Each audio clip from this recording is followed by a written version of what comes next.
But what travels in 3 times 10 to the power 8? The speed of light, but now you have radio waves, gamma rays, sound, microwaves.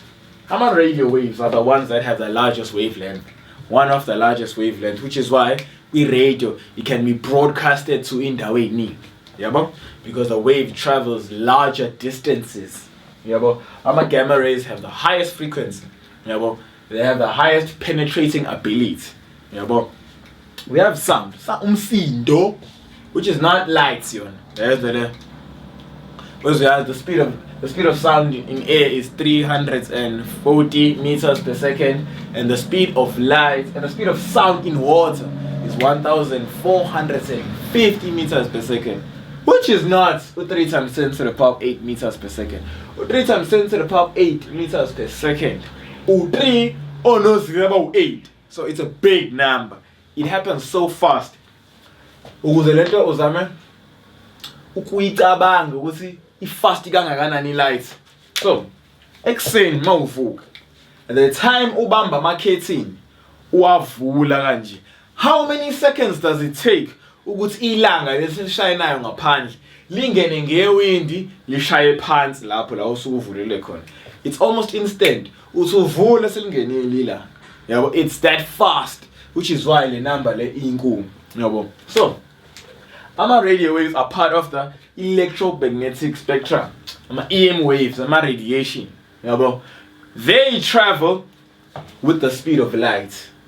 So anything else that does not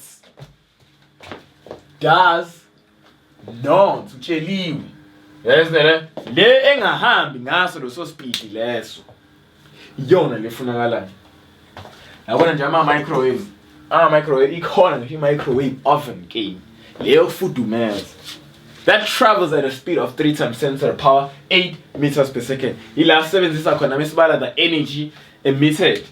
La senza khona lama formula athi A is equal to HF, E is equal to HC over lambda. Iwona lama formula sosebenzisayo. And C is equal to F lambda. Loya C fine that it's V is equal to F lambda. But the only problem is C is known now. V is known, which is 3 times 10 to the power 8. Which means land or le. You understand 3 times 10 to the power 8. It travels meter out 3 times 10 to the power 8 nge-second elodwa. Which is why we number enkulu mawuvula nje kwama-curtain i-light isuke isingenile. So how do we choose the answer ke la? Sikhetha kanjani?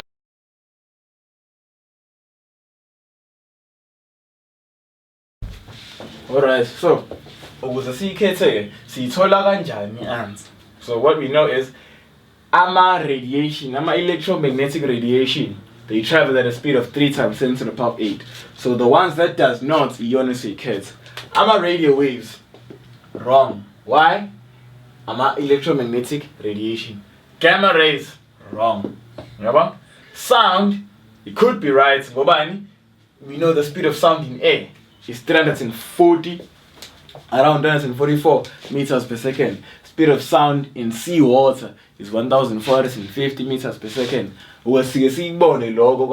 Problems. So which means as cars the speed of sound is 3 times 10 to the power 8 meters per second. Microwaves, electromagnetic radiation, also wrong. So therefore our final answer is 1.3, which is C. So how do we write that answer?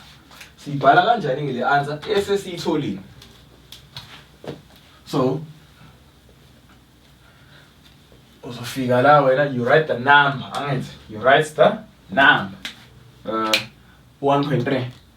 So uzobhala 1.3. Kanje. Yiphi ayikhethile? I-sound. Iletha ye-sound ubani-ke? U-C. So icela 1.3 uzobhala u-C.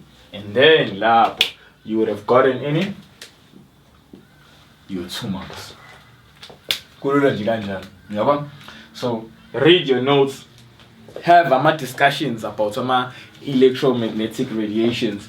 Have discussions with friends about what is the difference between frequency and period. Have discussions. there are ama-discussions, iy'ngxoxo lezi ey'balulekile esizokwenza ukuthi ukhumbule, because akukho lula ukukhohlwa into okade ukhuluma ngayo. You were a part of the conversation. Yenze le, which is why uthisha mayefundisa kubalekile ukuthi umbuze nixoxe ukuze uzokwazi ukukhumbula i-lesson.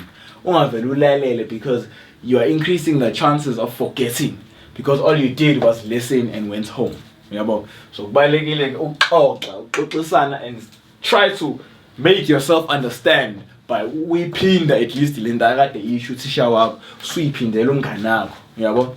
Zonke izinto ama-skills or ama-techniques azokusiza to help you remember and answer ama-MCQ a whole lot better.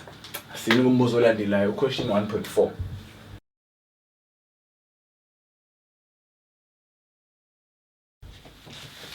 Alright, so 1.4 umuntu 2 marks ke lo ogcina